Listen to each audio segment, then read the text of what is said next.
So let's go ahead and kick it off. Happy Tuesday, everybody. My name's Aaron. I'm the co-founder, managing director here, BWG Connect. We're a giant networking knowledge sharing group. Been around for about 7.5 years now. I guess not quite that, but just shy of that. Really focus on connecting people together. And I spend the majority of my time just talking with brands. Hey, what are the biggest pain points? What are you trying to solve for? What's interesting? And then also asking everybody, hey, who's really working for you? Who's the best around? And from that, we get two things. One is the topics. We don't try to schedule anything more than like 2 to 3 months out. We want to stay incredibly relevant. It allows us to do that. The other thing is, as a community, we're able to vet out the top service providers across the digital landscape. That's everything from Amazon to direct to consumer, international expansion, whatever it might be, fulfillment, anything that touches an e-commerce website, whether Amazon or your own. And we're able to get the top people in there to have a conversation with as a whole. So with that, I want to remind anybody, if you have questions along the way, it's an open forum to ask those questions. You can do it via the chat or the Q&A, or you can always email me, Aaron, AARON, at bwgconnect.com. The easiest one is the chat and the Q&A, and we'll try to get to those as real time as possible. The other thing is, if you ever want to have a conversation just on digital strategy, again, just shoot me an email. Would love to have a follow-up call with anybody. What are those topics that you want us to cover as a whole, and any connections you may need.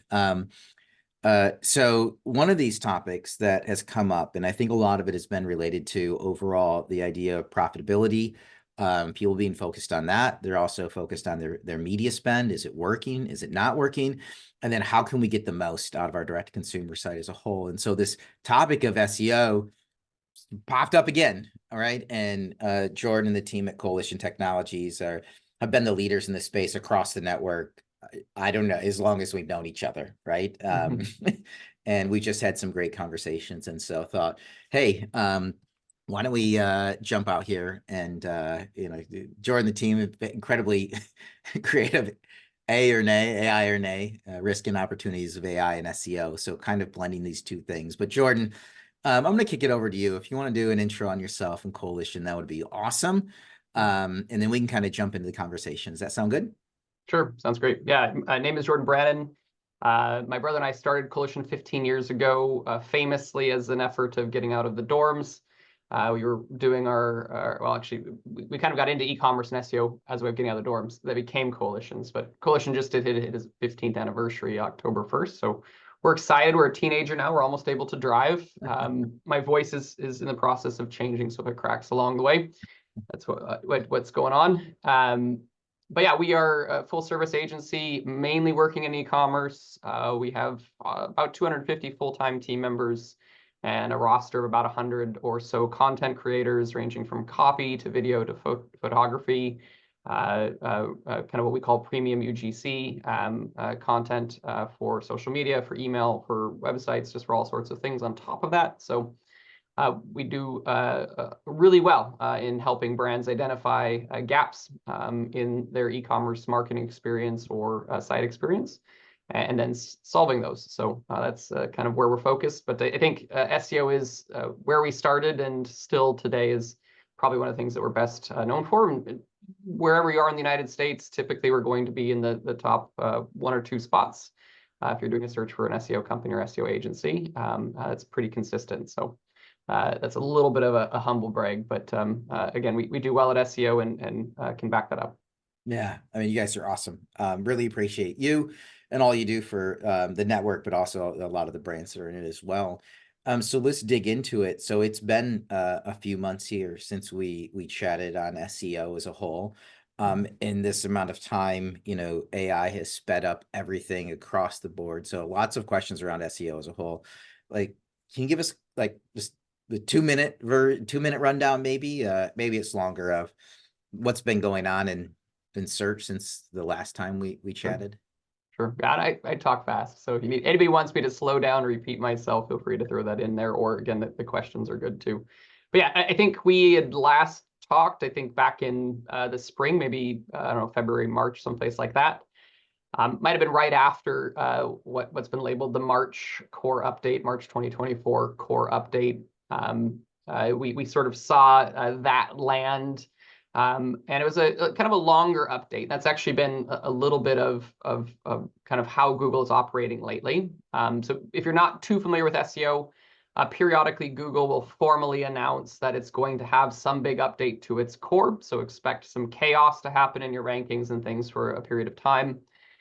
When they're a bigger update, Google will often say like, hey, we're going to have a start date and we'll tell you when it's going to end.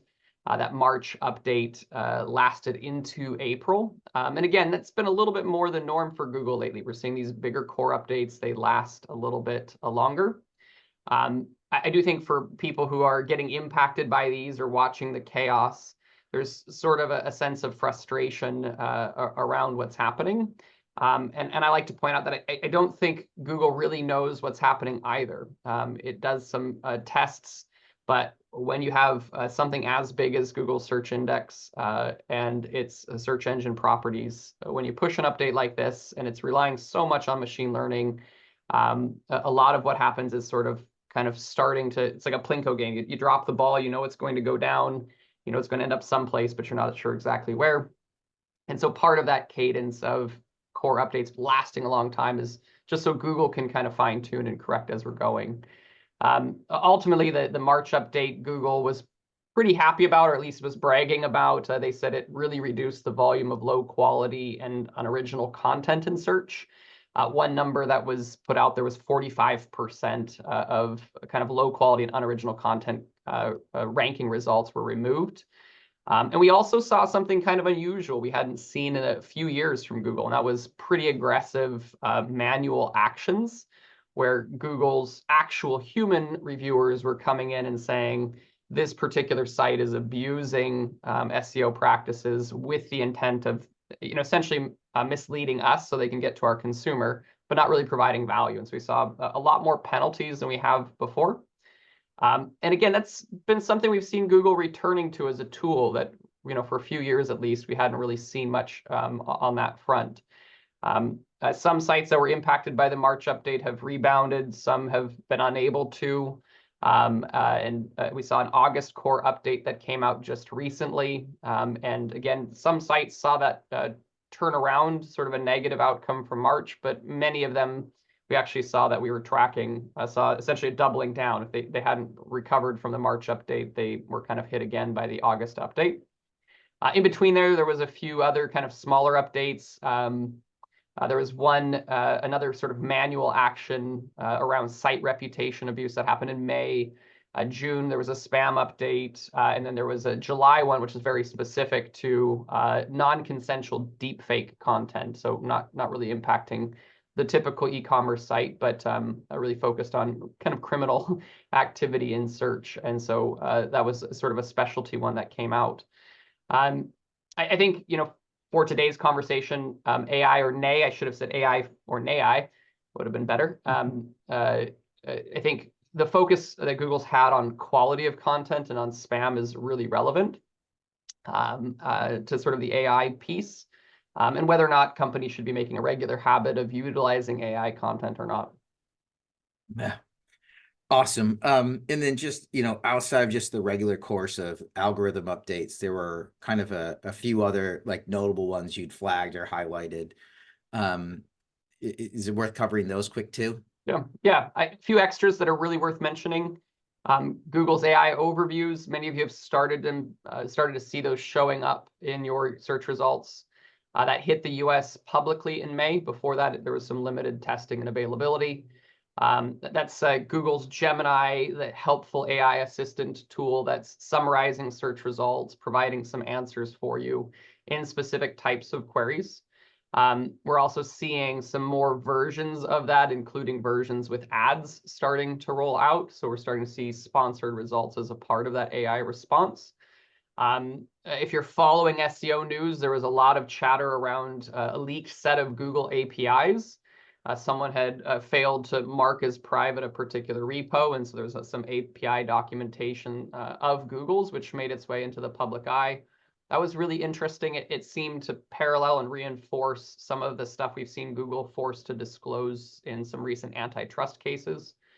The TLDR of that one is that Google is pretty much confirmed to be using Chrome user data as an extension of its own indexing and ranking efforts. So if you're using Chrome right now, you are probably helping BWG Connect get surfaced in search results if you were navigating to their website to get to the webinar. So congratulations, Aaron. Let's go. Yes, everybody do that quick search right now. E-commerce thought leadership BWG Connect, and then we'll give them a boost. And then I think Reddit is another one. So Reddit and forum sites have been crushing it lately, and so certainly I think it's worth looking at that as a part of an SEO strategy and thinking about where maybe that creates an opportunity for you and your brand specifically. So as much as I want to like go down a rabbit hole, maybe we push that to the end for the leaked APIs, right? Yeah. AI overviews, Reddit, all that fun stuff. Well, I do want to, if we have time at the end, I want to go down that rabbit hole, for sure. But just to stay on course here just a little bit, I'd love to hear your view. I mean, you guys have lived in SEO. You grew up in SEO. You're like top ranked in the US on SEO. What's your view as people are trying to figure out how to use AI as a whole? I'd love to hear like where you guys stand in regards to AI and SEO. Yeah, there's tons of positive proponents of using AI in SEO, and most common when we talk about that, it is sort of relating back to content generation and content optimization. We tend to be more on the negative side, and that's done well by us and done well by our clients over the last couple of years. I will say that we tend to be more long-term focused. So my brother and I and our company, we still maintain a number of test sites where we're happy to spike the ball, get take a Hail Mary shot on something, win for a couple of months, and then watch it die a very quick death. We're okay with that. But most of our clients are not in that same spot. You're a marketing manager at a company that's got a couple of years behind you, and you're not interested in a 2-month win. You're interested in 12 months and 24 months, and a big fall off would be a problem. So that's sort of why, from at least a client services side of things, we're really not pushing AI and maybe not as high and promoting AI as a piece of our SEO strategies, although we do use it, and I'll kind of caveat that maybe. So maybe be a little bit clear. We're not using AI content significantly as part of kind of the on-page copy we're producing, as part of material we expect to be indexed or spotted by Google. Again, some caveats around how edited, how revised AI copy can be before we might use it, but generally we've just seen it become a problem, and I can talk a little bit more about that in a bit. We are cautiously using AI image generation and AI video generation and finding that to have some good results, but again, some caveats there. And I think our biggest thing is we're really just expecting that there's some negative consequence if you lean on AI content too much. We are seeing some positive use cases, content ideation, data analysis, information retrieval, code, customer support and engagement, text to video, video to text. All of those areas we've seen some benefit in using AI content or AI tools or AI platforms to help our SEO efforts. Yeah, I want to keep going down that. We did have a question that comes in. I've heard two different SEO expert opinions in regards to how Google values content on a PDP that is hidden behind an accordion tab. One of the reasons we use them is for usability, enabling users to see what's available on the page without overwhelming them with the enormous amount of content that's openly visible. Yeah. This is actually a really good question. Actually kind of plays back into that Chrome user data. So there's some technical things here. So how that accordion is coded is actually really important. So if that content is a part of the initial load of the page, a lot of times it can be crawled. Google is less heavy-handed around cloaked content or masked content than it used to be. And that was one of the reasons SEO experts used to sort of decry using accordion tab type content was an old strategy for my brother and I. When we first launched some of our SEO websites, we would have these massive blocks of text that were just hidden in the code, so they didn't show up for anybody except for Google.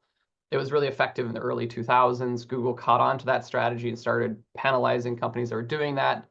And then SEOs and developers got a little more creative, and so we came up with these tab concepts to sort of do the same thing but make it look more legitimate. We saw Google sort of ignoring that tabbed content or devaluing pages where it felt like that was abusive for a long time. And about the mid-20 teens, we saw that sort of shift away because it became a very acceptable form of user behavior. So the big concern right now with sort of tabbed content is how is it coded? Is that content actually accessible to Google? Is it available in such a way that Google might say it's not actually hidden? It seems like it's more user experience oriented. And then again, kind of that plug back for the Chrome user data. Google is actually using how customers navigate sites and load sites in Chrome to help surface some of that content. And so if people are actually using your accordions, you're more likely to see that content actually being reflected in Google's index and providing some benefit from a ranking perspective. So long and short, I'd say you can be free to use them. Just make sure you're kind of mindful of how it's coded.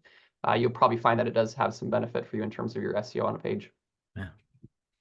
Awesome. And just a quick reminder, others, if you have questions, drop them in the chat or the Q&A. We'll get to them for sure. So I want to jump back to the AI piece and the content generation, because there's a lot of tools that are out there. I think everybody probably gets pinged 10 to 15 times a week where there's a fantastic new tool that's going to work instantaneously. Everybody's throwing away AI, machine learning. And it seems if I'm pulling a thread, like you have a view, is a little negative view against, you're a little against those tools. Yeah. I'd love to elaborate on that just a little bit. Yeah.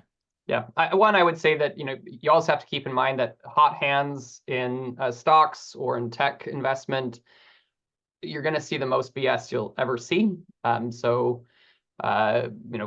10 years ago, it was cryptocurrencies. 5 years ago, it was NFT.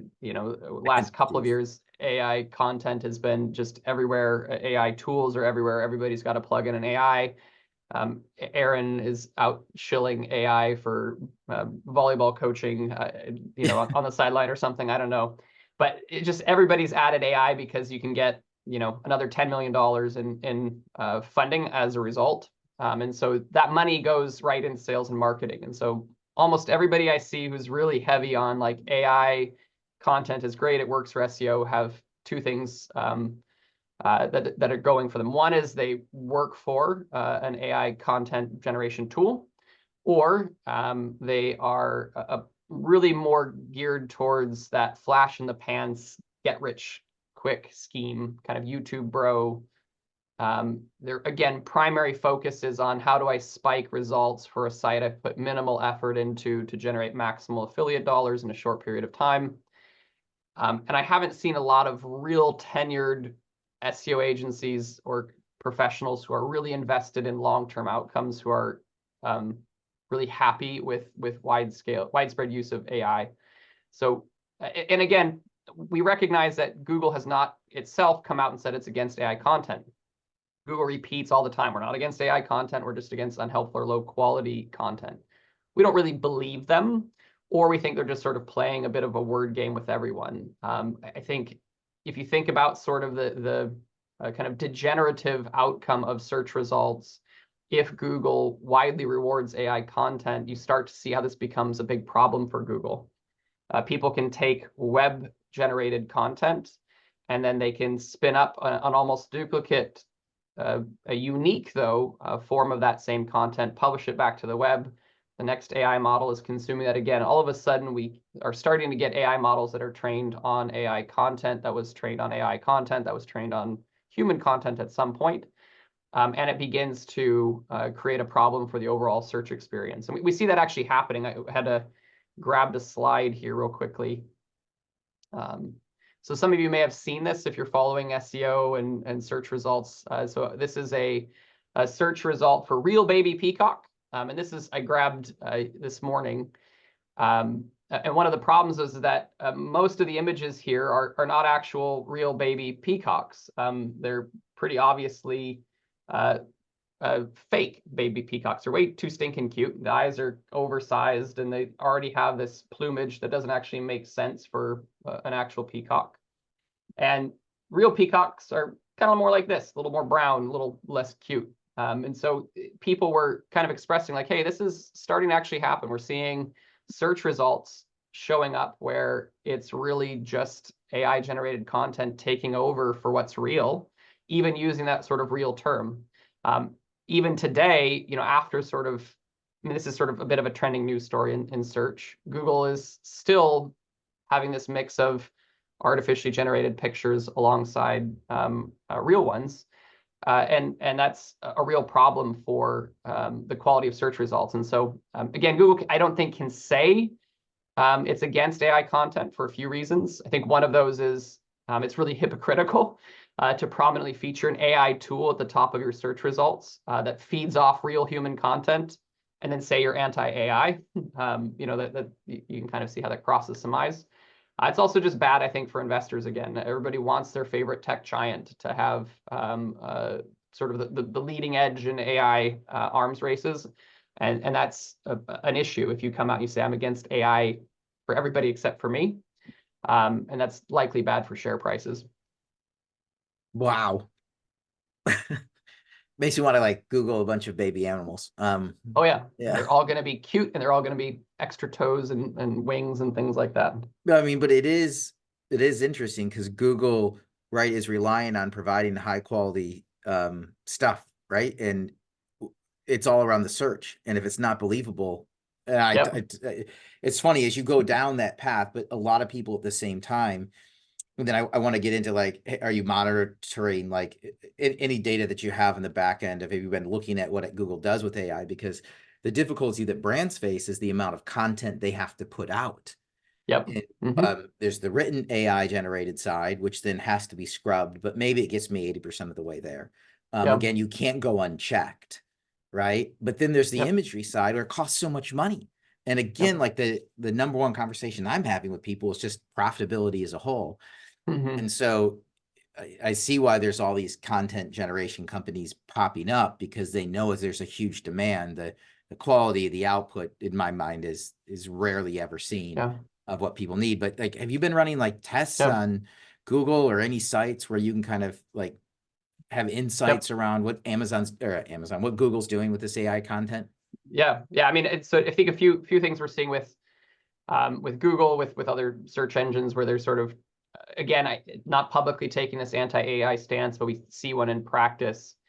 Um, uh, we do see a few things happening. One is that Google seems to be finding ways to fingerprint a lot of common LLMs. And so it's kind of doing an AI detection thing behind the scenes where it can, I think, and again, pin down certain popular LLMs as being, pretty distinctly an LLM, and that becomes a factor in how it reviews content. It doesn't seem to be doing that in the moment.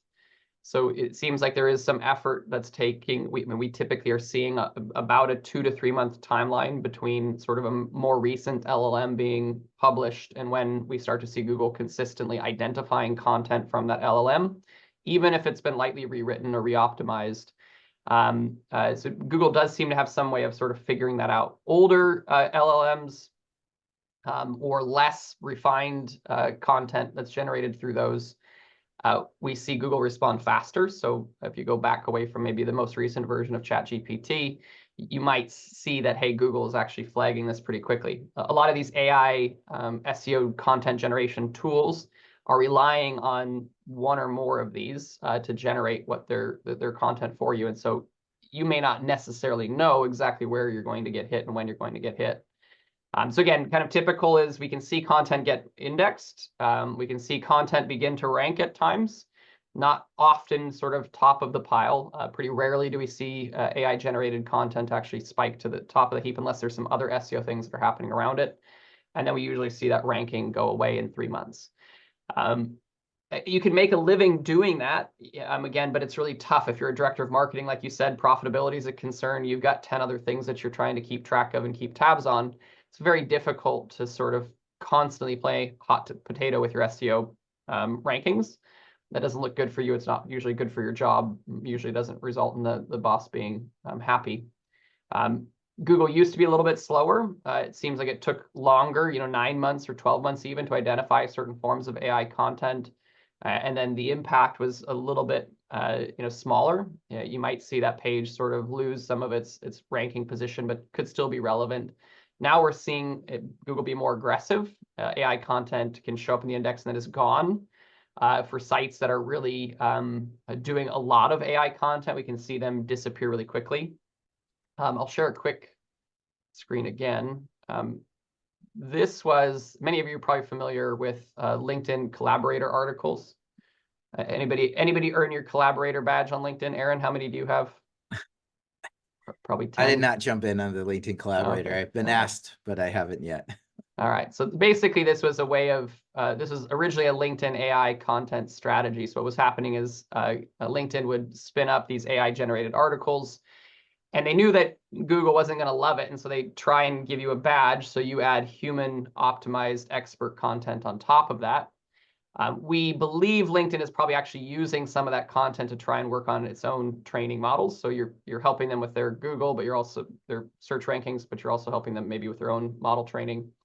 And it worked. Again, you can kind of see this slower timeline. Google seems to recognize and kind of like what's happening. It seems like, hey, this is maybe legit. But all of a sudden, our September update last year, and we saw Google really hammer that content pretty quickly. On maybe a smaller scale, we had, this is a particular client, again, more of a typical business, not LinkedIn necessarily. We're not doing LinkedIn's SEO. So they basically ran a series of AI content or not type tests on some unoptimized pages on their site. And you can start to see what happens with their site as a result, kind of parallel to the August update. Added the content back here in July. And instead of taking 9 months for Google to catch on, by mid-August, we're starting to see these particular pages really disappearing from search results altogether.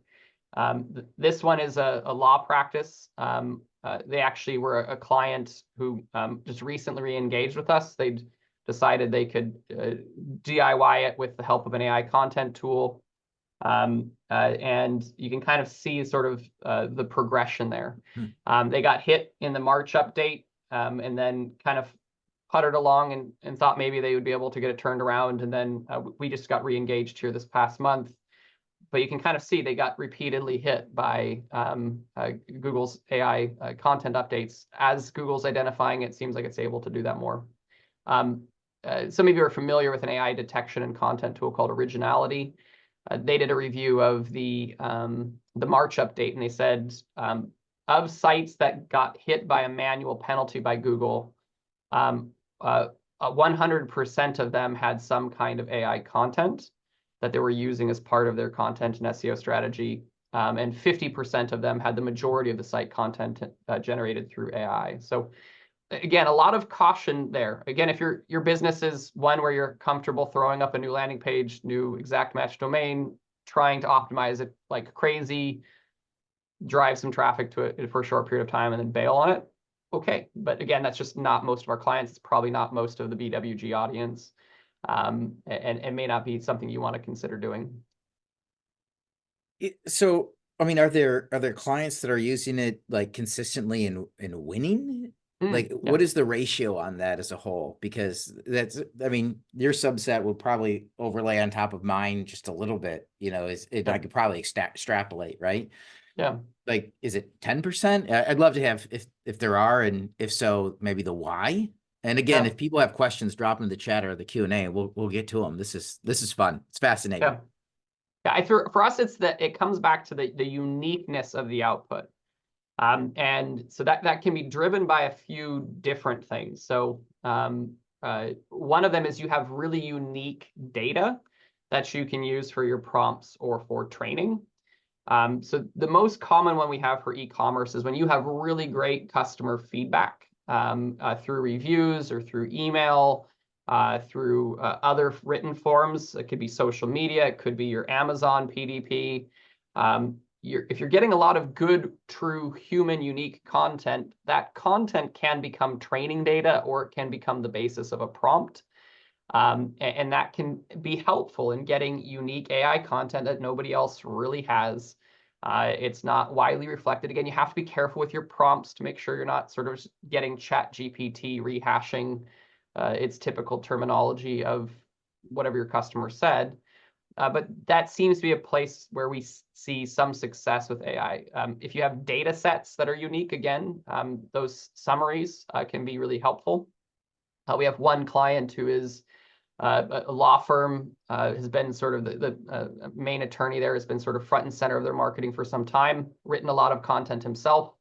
And he's basically working with an AI agent that is trained on his writing, and it still does pretty well in terms of that material. Beyond that, we use AI to help with, keyword research, structuring some thematic content inside of a page or an article. Again, taking that unique data or content and rephrasing it. Working on some short form content generation.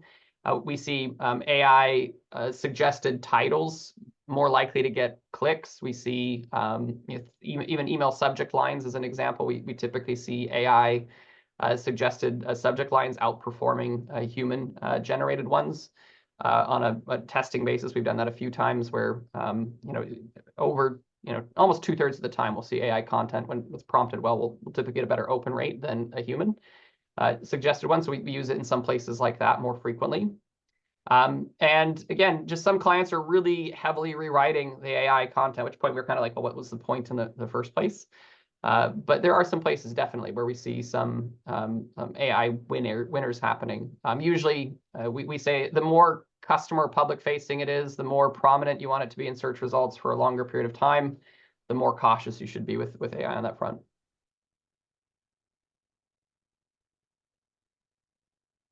You're on mute, my good friend.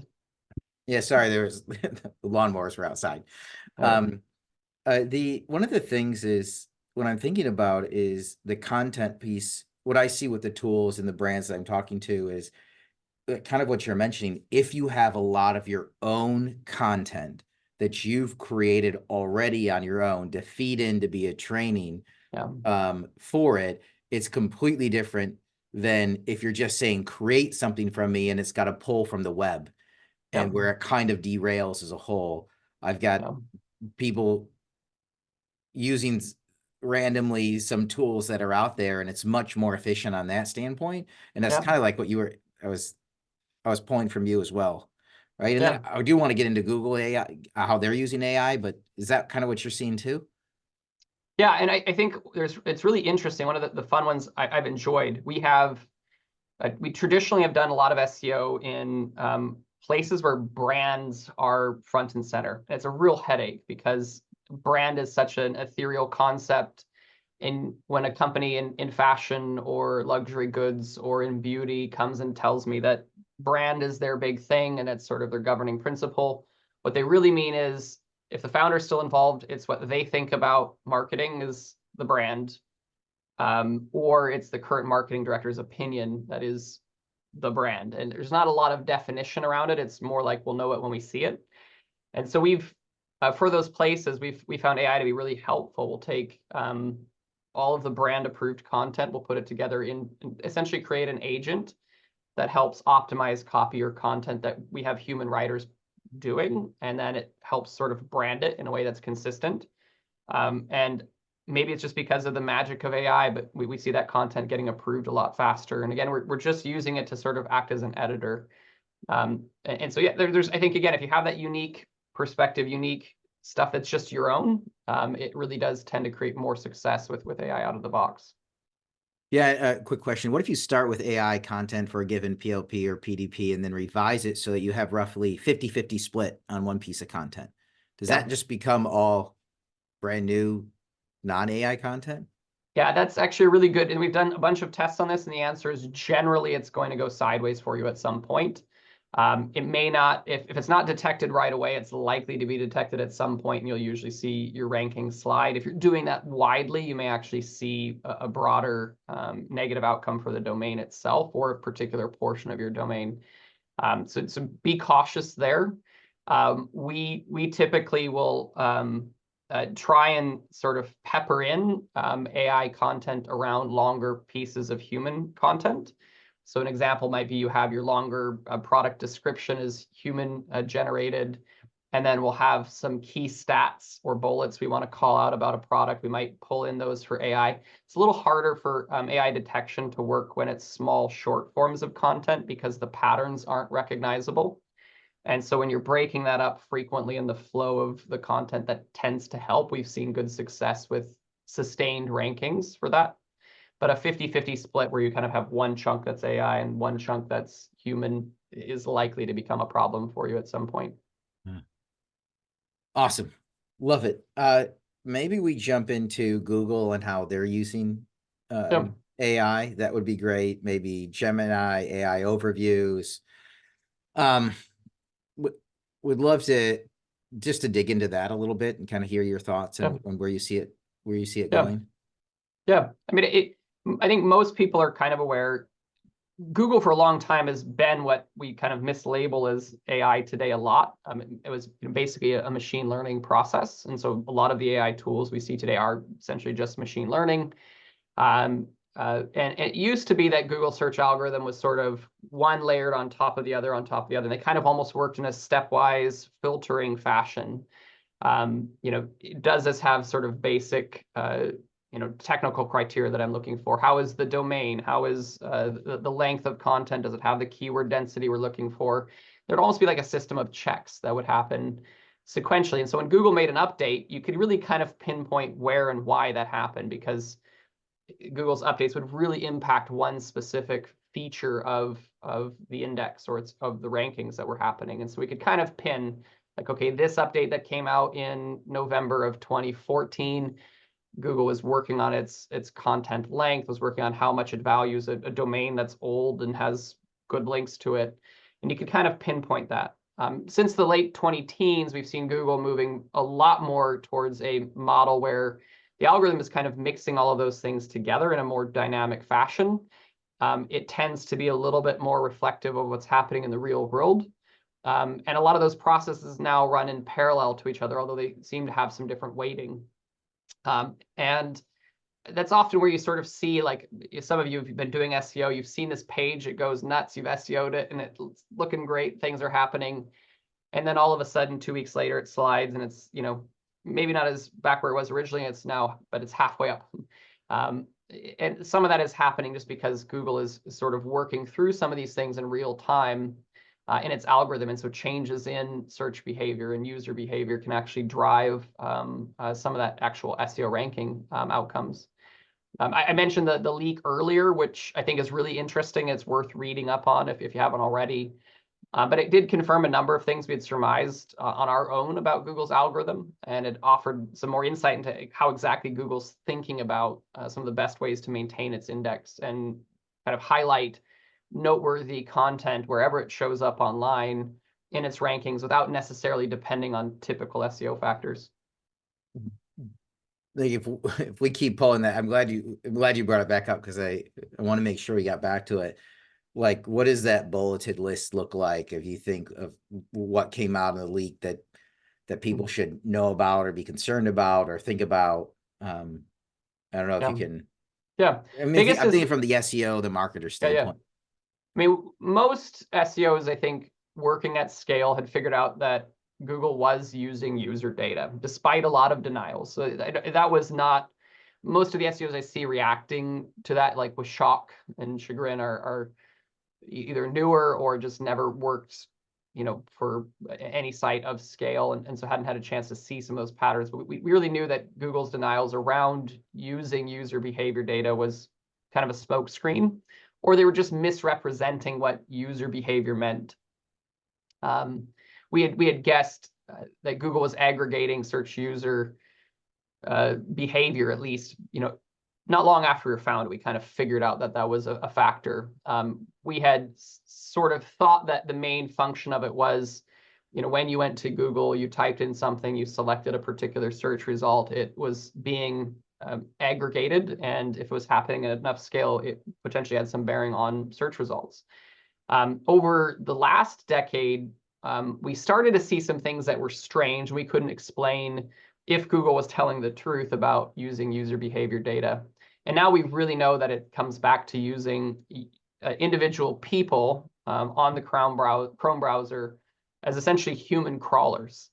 So some of you have heard that term crawlers before, and it's basically Google's mechanisms to scripting to crawl the web and connect different links to each other, find out where new pages are being published, index that particular content, and understand what that page is about. What wasn't being said was that Google was starting to take Chrome users on Chrome browser, and you essentially were helping to surface new content. You were helping to reinforce the popularity of certain content. How much you actually engaged with the content of a particular site was being measured. If you were clicking into certain elements that maybe like the accordions we talked about earlier, some of those used to load just through JavaScript. And so Google wasn't actually triggering the JavaScript when it's crawling on its own, but it would use your Chrome browser where you clicked on it, you loaded the JavaScript to say, new content. And it would then be able to surface that for the index and for a factor in ranking. One of the things for us, again, we do work a lot in fashion and beauty. And so very strong social brands, a lot of them working with private groups or kind of limited access places where content's being distributed.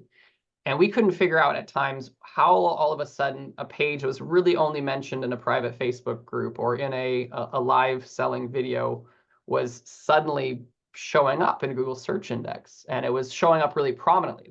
Not a lot of links to it. We hadn't done anything to really promote it, but it would spike. And what we are seeing and recognizing is that was really Chrome behavior. I'm in a live selling video with Aaron, maybe on my phone because I'm at work. But I want to buy something now based on the video. So I'm popping into my work browser. I'm typing in a particular set of keywords, or I'm going right to a link there, and that's beginning to surface that data for Google. And so that was, again, like I think those are some of the things that are happening there with that user behavior, which is pretty relevant to SEOs. Again, you can start to think about like, hey, what are people doing and how are they interacting with my site? Is there something that I can reinforce here from an SEO perspective that would be helpful? Yeah, I'm trying to think like a hypothetical example. Like if you can help us like walk it through just to fill in the lines, that would be great. Yeah. Yeah. Popular fashion brand we work with. So it's a real world example. Worked with them for nearly a decade. Yeah, maybe real world is better than hypothetical. Yeah. Let's go. Yeah. And we worked with them for a decade. Yep. And we did all of the great SEO optimizations. You know, they ranked extremely well, still do for a lot of major terms.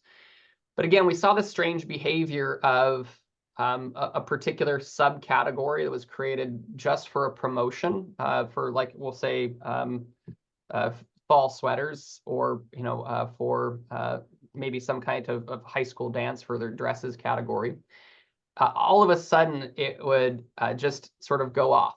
And again, basic optimizations were there, but we hadn't done any sort of specific link building campaign. And so it just, we sort of took a little bit of time to figure out what was going on.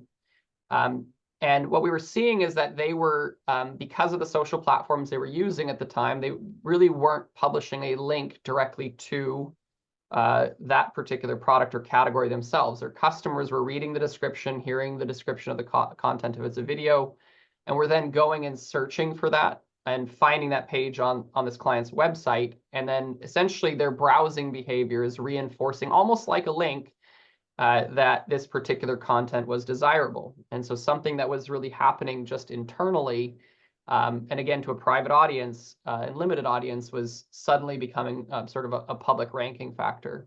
So if you're doing SEO today, and if you have any influence with your social media marketing teams, your press teams, the PR group that you're working with, email marketing even, pay-per-click, there are a few sort of actionable items. So one is to sort of use exclusive branded names as often as possible. Again, that search behavior can reinforce your particular ranking as a domain or for that page. That can be really helpful. Loss leaders, so just classic marketing, having that product, especially this holiday season, that is buzzworthy. Maybe you're going to eat it on the margins, or it's going to be really razor thin, can be really fantastic for SEO.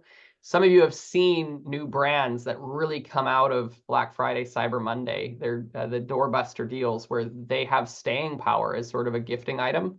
Part of that is this happening, just being able to generate that buzz. All of a sudden, they're ranking above you in search. Chances are that there's a bit of this consumer behavior being reinforced, and that's helping them to outrank you. And that, again, can be a lasting feature of ranking. So we talk a lot about with our social media marketing teams, if we're doing the marketing or if we're working with someone else's, make sure that they are using links to SEO landing pages. Make sure that they're using some of that optimized content there. Make sure that even within email, again, we're hitting on some of these SEO landing pages. So again, we're seeing some of that click-through behavior. Even if it never actually touches on a search at all, it still can provide some of that result. Yeah. So a pretty specific question dropped in here. And then I want to get to like any other, tips that are, I mean, you just bullet pointed a ton with, I don't, maybe there's 3 or 4 more we could jump into. What is the value of a category page on an e-commerce site if your content is structured home, category, PLP, PDP? Should category page be brief to more quickly get the users more quickly to the PDPs, or should navigation eliminate the category pages entirely and simply organize PLPs under a category? Yeah. I would say this probably depends a little bit on the turnover of the product. So again, we work with brands all over the place, but our most common would be fast fashion. So they churn products every, I don't know, probably every couple of weeks something is selling out. And so there's just a lot of momentum there. The products themselves tend to be less valuable than a category page or some sort of listing page that's happening there. And so I would say kind of weigh your actual catalog, what you're selling, how quickly that turns over. And I'd invest my SEO budget where the staying power is. Again, we were talking about profitability at the top of the call, Aaron. SEO just hands down should be way more profitable than most of your marketing efforts, really across the board, unless you have just something really exciting happening on the brand side of things. But you have to get to that point, and having some long-term plan is helpful there. So I would say if you have very fractured PDPs, PLPs, where you just have lots and lots and lots of subcategories, it's hard to properly invest SEO around those. I'd emphasize that category more often, really optimize those thoroughly. If on the other side of things, you have individual products, a smaller catalog, they tend to stick around for a long time. I think more weight on the product side of things and landing page side of things can be helpful. And maybe work your way back out towards some of your categories or subcategories. I hope that helps. Yeah, awesome. I think it does. And others who have questions, drop in the chat or the Q&A. So maybe like 5 minutes left here before we wrap up. Can we switch to talk about AI overviews? Yep. Well, whatever you think is best. Do you think, I don't know if there's a couple more like bullet points around, I'm thinking like we just tackled the multi-step navigation potentially. Anyways, yeah, I mean, I think with that, I mean, like a great site to look at is Home Depot. We have SEO landing pages for categories, for subcategories, for subcategories. Most of those have a ton of internal links. We present them through the menus. We present them through breadcrumbs. We present them through sort of essentially filtered tiles to other search terms that are relevant. Some of those are actually surfaced using AI. So, again, like someone searching for power tools, DeWalt power tools is likely to be looking for a deal or a sale or drills specifically, or, DeWalt does bundles. So, maybe the bundles, and you'll see those tiles populate based on some of that. That helps with that browser click-through behavior we talked about. It also helps with Google indexing new pages around specific terms. Again, so that can be beneficial. If you go to like the Home Depot product pages, we have product descriptions and details there, which require another click through to get from the basic pricing and image content. Again, that structure makes the first page a bit more mobile friendly. It loads faster. And then again, we also have this sort of nice positive reinforcement for those user metrics. And we're also able to surface that content progressively in a way that might be helpful for a customer. So maybe that would just be kind of last thing I'd call out there on that navigation conversation. Yeah, awesome. just because I think it's at the top of a lot of people's mind. And we've got just a few minutes left here, but maybe Yeah. we talk about AI overviews and Google's new AI assistant. That what should marketers be thinking about in this? Yeah.